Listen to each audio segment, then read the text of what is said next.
There is some serious mocking of kettlebells going on in a recent video from Awaken with JP. Now, he was being wholeheartedly serious, of course, and I want to give you my thoughts on it. Beware, some of my commentary might surprise you.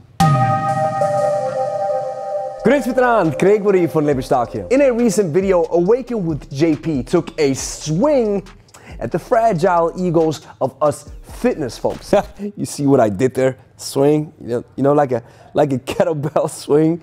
Isn't that funny? Now, on a more serious note, men, especially in my age group, seriously suffer from body dysmorphia. And the reason for this might be that we're watching too much fitness content on our social media. In his bit about kettlebells, he was talking about 5 things that I want to give you my thoughts on. As usual, if I see a celebrity or a online fitness personality talk about kettlebells, I want to make it a teaching moment. My sarcasm language skills are very minimal and almost not existent. That's why I want to let you know that I'm aware, of course, that Awaken with JP was poking fun at kettlebells. So the 5 things that he's mentioning in his video are a funny swing technique, kettlebells don't build muscle, how kettlebells tear through your hands, how to destroy your forearms clean if you don't use the proper kettlebell. You see what I did there again? It's a funny wordplay with the clean, you know, like the kettlebell clean, it's clean.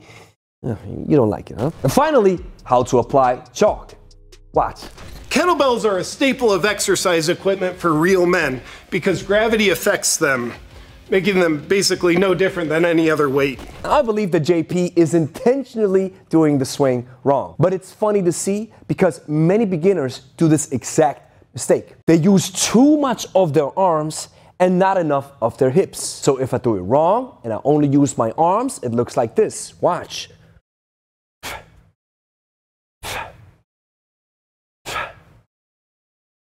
If you do it like this, I would rather call this a ballistic upright row. We want to make sure that we are explosive, using the hips only, and keep the arms fairly relaxed. This is what it looks like.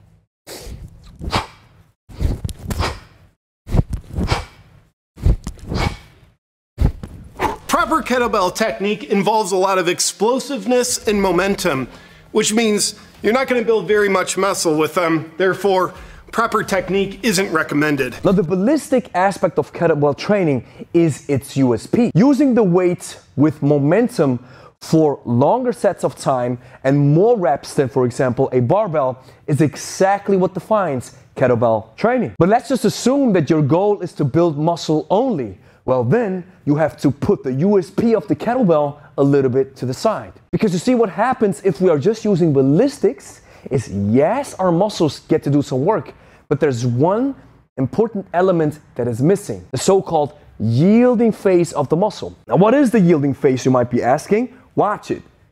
This is the overcoming phase, and now here comes the yielding phase.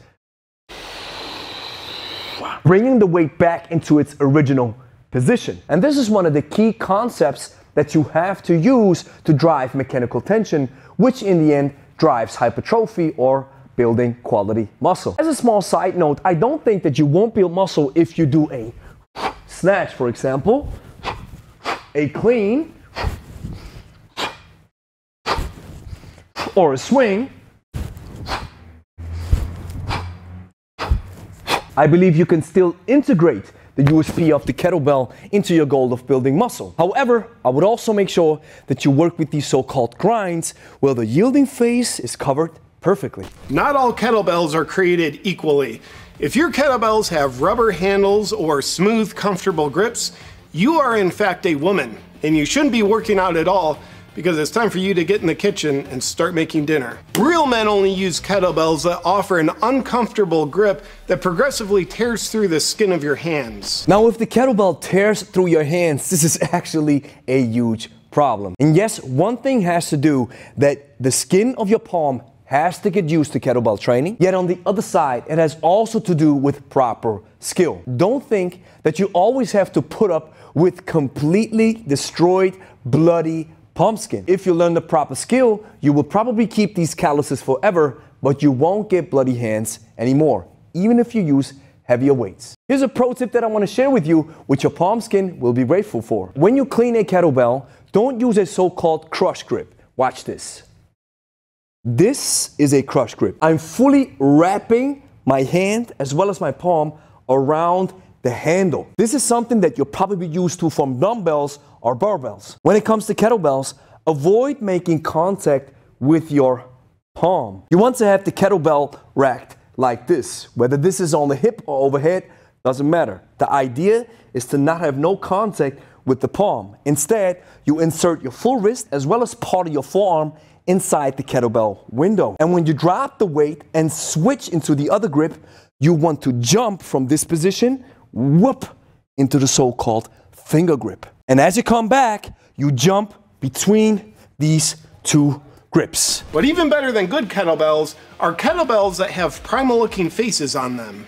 These will be much less practical to use, yet offer a better user experience involving contusions and bruising on your forearms, and thus making you appear to be more of a real man than you are, which makes you more of a real man. Now the clean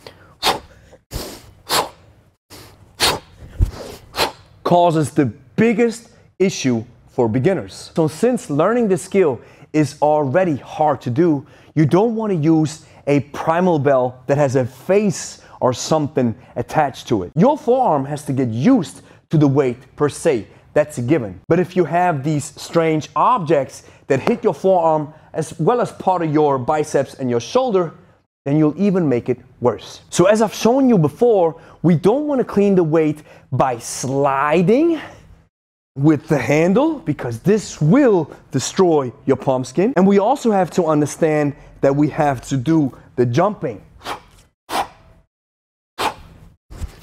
And in order to learn this skill properly, I would recommend a competition hollow core. We call them Superflow kettlebells. And by the way, we sell these babies. These are our own. So if you're interested, you'll find the link in the description. Using chalk is a must because it's a white powder that gets all over everything. It's a man's way of marking his territory in the gym. The correct use of chalk will have you chalking up your heaviest set of kettlebells that you never use, so when your friends come over, they'll think you're actually strong enough to use them. But the joke's on them, because f your friends, you're a real man. When it comes to chalk, you have two options. Option number one is the powder chalk. Powder means it is readily available, it doesn't take no time to dry, but it creates a big mess. The liquid chalk takes a little bit longer to dry, but it doesn't make a mess. So it's not better or worse, it's personal preference. And now you maybe ask yourself the question, do I have to use chalk? The answer to this question depends on your level of skill, the weight you're using, and how sweaty your hands are. When it comes to the weight, heavy is mostly relative. So it depends how strong you are and how long you want to work with the kettlebell. And finally, when we talk about the skill, you want to understand that you only want to apply chalk if you are already highly skilled with the kettlebell, especially when it comes to the clean and the snatch. You want to understand the jumping, this hand insertion thing that I just showed you a couple of seconds earlier. Because if you don't understand it and you use chalk, you will destroy your palm skin even more. Chalk creates additional traction or more friction so that the kettlebell doesn't wiggle around inside your palm or inside your finger, to be more exact. There's nothing worse than experiencing a wiggling kettlebell inside your fingers or palm, so to speak. Because at any given moment, you think that the kettlebell can fly outside your hands. So here's the next step that you have to do. You have to like the video, consider subscribing, share it with a friend, and then go watch this video. Maybe I got you interested into kettlebells. This is your first time on our channel. We're all about kettlebells. Then go watch this video. It's a beginner tutorial and it includes a workout that can help you to get started. So watch it right now.